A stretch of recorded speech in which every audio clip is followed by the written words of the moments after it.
വന്നുടനെ ലക്ഷ്മിയുടെ മണ്ടയ്ക്ക് കയറാൻ പോയപ്പോഴേ ഞാനൊരു വീഡിയോയിൽ പറഞ്ഞിരുന്നു ഇത് റിയാസെ നല്ല ശരിക്കും ലക്ഷ്മിക്ക് വോട്ട് മറിയും, വോട്ട് കിട്ടും, ലക്ഷ്മി ഇവിടെ തുടരും എന്നുള്ളത്. ശരിക്കും റിയാസ് ഒരു സംഭവം തന്നെ ഇപ്പോഴും പ്രൂവ് ചെയ്തു. കാരണം എന്ന് വെച്ചാൽ ഈ ഒരു ചീപ്പായിട്ടുള്ള ഇത്രയും നിലവാരമില്ലാത്ത കാര്യം വിളിച്ചു പറഞ്ഞത് കൊണ്ട് തന്നെ നിങ്ങൾക്ക് വോട്ട് കിട്ടും, നിങ്ങൾ വോട്ട് മേടിച്ചോളൂ, നിങ്ങൾ ആക്റ്റീവായിട്ട് വോട്ട് മറിച്ചോളൂ എന്ന് തന്നെ റിയാസ് പറയുകയാണ്. So I am very shocking. Because ശരിക്കും പറഞ്ഞാൽ ഒരുപാട് പേര് നമ്മുടെ സൊസൈറ്റിയിൽ ഒരുപാട് പേര് ഹെറ്ററോസെക്ഷൽ എന്ന് പറയുന്നതിനെ മാത്രമേ നോർമലായിട്ട് കാണൂ. അല്ലെങ്കിൽ ഒരാണിന് ഒരു പെണ്ണ്, ഒരു പെണ്ണിന് ഒരാണ്, ഇതാണ് പ്രകൃതി നിയമം എന്ന് പറയുന്ന ആൾക്കാർ പണ്ട് തൊട്ടേ അതായിരുന്നു പറഞ്ഞുകൊണ്ടിരുന്നത്. ഇപ്പോഴാണ് അത് മാറ്റി പറയാൻ തുടങ്ങിയത്. കുറച്ചു പേരൊക്കെ ഇപ്പോഴാണ് അതിനെ നോർമലായിട്ടും അതിനെ അക്സെപ്റ്റ് ചെയ്യാനും അണ്ടർസ്റ്റാൻഡ് ചെയ്യാനും തുടങ്ങിയത്. അതുകൊണ്ട് തന്നെ ഐ എം ഡാം ഷുവർ ഏറ്റവും കൂടുതലും ഹോമോഫോബിക് ആയിട്ടുള്ള ആൾക്കാരാണ്. കുറെ പേർക്ക് ഇതിനെക്കുറിച്ച് അറിയാത്തത് കൊണ്ട് തന്നെ, ഫോർ എക്സാമ്പിൾ അനുമോൾ പറയുന്നുണ്ട് എനിക്ക് ഇതിനെക്കുറിച്ച് ഇവിടെ സംസാരിക്കാൻ താല്പര്യമില്ല, ബിക്കോസ് അനുമോൾക്ക് അതിനെക്കുറിച്ച് ഒന്നും അറിയില്ല. അവരൊക്കെ വേറൊരു പ്രിവിലേജ്ഡ് ആയിട്ടുള്ള വേറൊരു സൊസൈറ്റിയിൽ ജീവിക്കുന്നത് പോലെയാണ് അനുമോളുടെയൊക്കെ ലൈഫ് എന്ന് പറയുന്നത്. ഫിനാൻഷ്യൽ സ്ട്രഗിൾസ് ഉണ്ടായിരിക്കാം, പക്ഷേ അനുമോൾക്കൊന്നും ഇത്തരത്തിലുള്ള വലിയ വലിയ കാര്യങ്ങളെ കുറിച്ച് അറിയില്ല എന്നാണ് പറയുന്നത്. ഇതൊരു വലിയ കാര്യമാണോ എന്ന് ചോദിച്ചു കഴിഞ്ഞാൽ നമ്മളുടെ സൊസൈറ്റിയിൽ അധികം എഡ്യൂക്കേഷൻ കിട്ടാത്ത ഒരു മേഖല തന്നെയാണ്. നമ്മുടെ ഒരു സെക്ഷുവാലിറ്റി എന്താണ്, ഇപ്പം റെയിൻബോ ഒക്കെ മാനത്താണ് എന്ന് പറഞ്ഞ് നടക്കുന്ന, അല്ലെങ്കിൽ LGBTQI എന്ന് പറയുന്നതിനെ LGTV എന്ന് പറഞ്ഞ് ഫണ്ണാക്കി നടക്കുന്ന ഒരുപാട് പേരുണ്ട്. ഈവൻ ഇത് കാണുന്ന നിങ്ങൾക്ക് പോലും ഇതൊക്കെ എന്തിനാ ഇത്ര കൂടുതൽ കൊട്ടിഘോഷിക്കുന്നത്, ഇതൊക്കെ മോശമല്ലേ എന്ന് തോന്നുകയാണെങ്കിൽ ശരിക്കും പറഞ്ഞാൽ നിങ്ങൾ അക്സെപ്റ്റ് ചെയ്തേ പറ്റൂ. ഇത് അവർക്ക് നോർമലി തോന്നുന്ന ഇമോഷൻസും ഫീലിങ്സും ലവും ഒക്കെയാണ്. അല്ലാതെ ഈ പറയുന്ന ലക്ഷ്മി പറയുന്നത് പോലെ ഇതൊക്കെ കണ്ട് ശീലിച്ചാണ്. ഇപ്പൊ ആദിലയും നൂറയും എടുത്തു പറയുന്നുണ്ട് അവരവരുടെ കുട്ടിക്കാലത്ത് ഗേ ആയിട്ടുള്ളവരെ, ലെസ്ബിയൻസ് ആയിട്ടുള്ള ആൾക്കാരെ ഒന്നും കണ്ടിട്ടില്ല. അത് നോർമലി അവർക്ക് തന്നെ അത് ഫീൽ ചെയ്ത് അവർ തന്നെ പ്രണയിച്ച് തുടങ്ങിയവരാണ്. അതുകൊണ്ട് തന്നെ അതൊന്നും ഇൻഫ്ലുവൻസ്ഡ് ആകില്ല. അങ്ങനെ ഇൻഫ്ലുവൻസ്ഡ് ആയാൽ നിങ്ങൾ പേടിക്കേണ്ട. അങ്ങനെ ഇൻഫ്ലുവൻസ്ഡ് ആയിട്ടാണ് അങ്ങനെ ഒരു റിലേഷനിലേക്ക് വരുന്നതെങ്കിൽ ഉറപ്പായിട്ടും അതൊന്നും നിലനിൽക്കില്ല. അതൊക്കെ ബ്രേക്കപ്പ് ചെയ്തിട്ട് അവരുടെ കാര്യങ്ങൾ നോക്കി പൊക്കോളും. അങ്ങനെ ഇൻഫ്ലുവൻസ് ചെയ്തിട്ട് അവർക്ക് ആർക്കും അങ്ങനെ ഒന്നും കിട്ടില്ല. അപ്പോൾ ഒരുപാട് ഭയങ്കര ക്ലോസ് ആയിട്ടുള്ള ഒരു ഫീമെയിൽ ഫ്രണ്ട് എനിക്കുണ്ട്. പക്ഷേ ഞാൻ ഒരിക്കലും എനിക്ക് ഇനി ഞാൻ ലെസ്ബിയൻ ആണോ, എനിക്ക് ഫീമെയിൽ ഫ്രണ്ട് അവളുമായിട്ട് എനിക്ക് ഭയങ്കര കമ്പനിയാണല്ലോ എന്ന് ഞാൻ ചിന്തിച്ചുകൊണ്ടിരുന്നാൽ ഒരിക്കലും അതൊക്കെയാണ് അവിടെയൊക്കെ മിസ്റ്റേക്സ് സംഭവിക്കുന്നത്. നമുക്ക് ഏറ്റവും കംഫർട്ടബിൾ ആയിട്ടുള്ള ഒരു സ്പേസ്, അതിനപ്പുറം അവരുടെ ഇടയിൽ ഒരു സെക്ഷൽ ഫീൽ.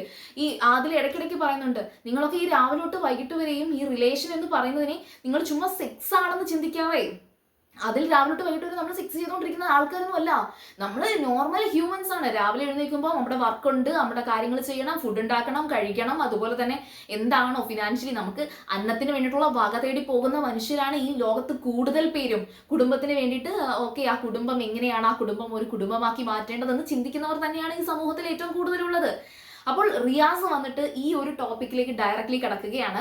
ആദ്യം ട്രിഗർ ചെയ്യുന്ന സമയത്ത് ശോഭയും ഷിയാസും അവിടെ ഉണ്ടായതുകൊണ്ടായിരുന്നിരിക്കാം ആ ഒരു ടോക്ക് അവിടെ വെച്ച് ബ്രേക്ക് ചെയ്തിട്ട് പിന്നെ കണ്ടോളാം എന്ന് പറഞ്ഞ് റിയാസ് അവിടെ നിന്ന് മാറുന്നുണ്ട്. ശോഭയും ഷിയാസും മാറിയതിനു ശേഷം, അവർ പോയതിനു ശേഷം പിന്നെ റിയാസ് ഡയറക്റ്റ്ലി വന്ന് ലക്ഷ്മി അടുത്ത് പറയുന്നുണ്ട് നിങ്ങൾക്ക് ഇത്രയ്ക്ക് ആറ്റിറ്റ്യൂഡിന്റെ ആവശ്യമൊന്നുമില്ല. ആ ഒരു ആറ്റിറ്റ്യൂഡിന്റെ ടോക്കായിരുന്നു അവരുടെ ഇടയിൽ ആ ഒരു ലൈവിൽ സ്റ്റാർട്ട് ചെയ്ത് തുടങ്ങുന്നത്, വഴക്കിൽ തുടങ്ങുന്നത്. അപ്പൊ എന്റെ നോർമൽ ആറ്റിറ്റ്യൂഡ് ഇങ്ങനെയാണ് എന്നൊക്കെ ലക്ഷ്മി പറയുന്നുണ്ട്. അപ്പൊ പറഞ്ഞു നിങ്ങളുടെ നോർമൽ ആറ്റിറ്റ്യൂഡൊക്കെ ഞാൻ കാണാറുണ്ട്, ഇവിടെയുള്ള എല്ലാവരോടും നിങ്ങളുടെ ഒരു ആറ്റിറ്റ്യൂഡ് അത്ര നല്ലതല്ല എന്ന് റിയാസ് പറയുകയാണ്. അപ്പൊ ആ ഒരു ആറ്റിറ്റ്യൂഡ് ടോക്കിൽ നിന്ന് പിന്നെ അങ്ങോട്ട് കയറി റിയാസ് തന്നെ പറഞ്ഞു നിങ്ങൾ ഹെറ്ററോസെക്ഷലിനെ മാത്രമേ നോർമലായിട്ട് കാണുന്നുള്ളൂ, നിങ്ങളൊരു ഹോമോഫോബിക് ആണ്, പുറത്തുള്ള വല്ല ലൂസേഴ്സിനും സപ്പോർട്ട് കിട്ടാൻ വേണ്ടിയിട്ടാണോ നിങ്ങൾ ഇത് സംസാരിച്ചത് എന്ന് ചോദിക്കുന്നുണ്ട്. ബിക്കോസ് അഖിൽമാരാരും സെറീനയും അഭിലാഷും വന്ന സമയത്താണ്, അവർ പോയതിനു ശേഷമാണ് ലക്ഷ്മി ഇത്രയും തൻ്റെ ഇടത്തോടെ ഇത്രയും വലിയൊരു വാക്കുകളും കൊണ്ടുവന്നത്. അപ്പോൾ അത്രയും വലിയൊരു സംസാരം അവിടെ കൊണ്ടുവരാൻ ലക്ഷ്മിക്ക് കിട്ടിയൊരു തൻ്റെ ഇടം ഉറപ്പായിട്ടും അത് ലക്ഷ്മിയുടെ കയ്യിൽ നിന്ന് കിട്ടിയതല്ല, അത് ഈ അഖിൽമാരാരും അഭിലാഷും ഒക്കെ വന്ന സമയത്ത് കിട്ടിയതാണ്.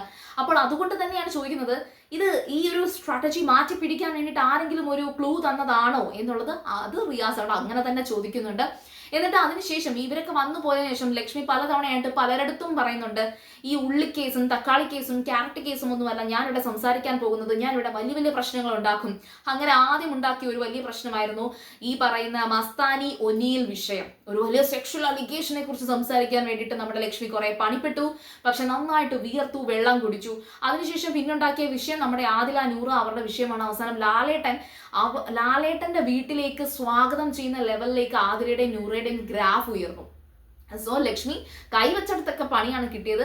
പക്ഷേ ഈ ഒരു ഹോട്ടൽ ടാസ്കിൽ ലക്ഷ്മി നന്നായിട്ട് പെർഫോം ചെയ്യുന്നുണ്ട്. ആ ഒരു ടാസ്ക് നന്നായിട്ട് പെർഫോം ചെയ്തു തന്നെയാണ് പോകുന്നത്. അതുകൊണ്ട് തന്നെയാണ് റിയാസ് വന്ന് ഇങ്ങനൊരു ചെറിയൊരു ട്രിഗർ ചെയ്ത സമയത്ത് ഞാൻ ഉൾപ്പെടെ ഞാൻ ചിന്തിച്ചൊരു കാര്യം എന്ന് വെച്ചാൽ, ഇത്രയും മെന്റലി ഇത്രയും ഒരു ഇടുങ്ങിയ ചിന്താഗതിയുള്ള ഒരു വ്യക്തിയെ ഇതിനകത്തൊക്കെ ജയിപ്പിക്കേണ്ട കാര്യമുണ്ടോ എന്ന്. പക്ഷെ റിയാസ് സലീം അത് മനസ്സിലാക്കി തന്നെയാണ് സംസാരിക്കുന്നത്. റിയാസ് പറയുന്നുണ്ട്, നിങ്ങൾക്ക് വോട്ട് എന്തായാലും കിട്ടും, നിങ്ങൾക്കൊരു സ്ക്രീൻ സ്പേസ് എന്തായാലും ഇതിനകത്തുണ്ട്, നിങ്ങൾ അത് എടുത്തോ, പക്ഷെ നിങ്ങൾ അണ്ടർസ്റ്റാൻഡ് ചെയ്യണം, ഇതിനെ നോർമലൈസ് ചെയ്യേണ്ട കാര്യമല്ല, ഇതൊരു നോർമലാണ്. നിങ്ങൾ നോർമലൈസ് ചെയ്തില്ലെങ്കിൽ പിന്നെ ഞങ്ങൾക്ക് അങ്ങനെ ചെയ്തില്ലെന്ന് വെച്ചിട്ട് ഞങ്ങൾക്ക് ഇവിടെ എന്താണ് എന്ന് ചോദിക്കുകയാണ്. എന്നിട്ട് ഓരോ മത്സരാർത്ഥികളോടും ചോദിക്കുന്നുണ്ട്, ഇതിന്റെയൊക്കെ ഫ്രണ്ട് ആകാൻ നിങ്ങൾക്ക് നാണമില്ലേ? എന്നിട്ട് ആദില, നിങ്ങളൊക്കെ എങ്ങനെയാണ് ഇവിടെ ജീവിക്കുന്നത്, നിങ്ങൾക്ക് ഇവിടെ നിൽക്കേണ്ട കാര്യമുണ്ടോ എന്ന് ചോദിക്കുന്നുണ്ട്. ടാസ്കുമായിട്ട് റിലേറ്റ് ചെയ്ത് സംസാരിക്കുന്നുണ്ട്. അതായത് ആദിലയുടെ അച്ഛൻ്റെ ഹോട്ടലാണ്, അപ്പൊ ഇവിടെ ഇവരെ പറഞ്ഞങ്ങ് വിട്, ഇവരെ പിരിച്ചുവിട് എന്ന് പറയുന്നുണ്ട്. അത് ഫണ്ണായിട്ട് തന്നെ അത് കൺസിഡർ ചെയ്യുന്നുണ്ട്. ജിസേല AK-47 അപ്പൊ ഓക്കെ ഞാൻ വെടിവെച്ച് കൊല്ലട്ടെ എന്ന് ചോദിക്കുന്നുണ്ട്.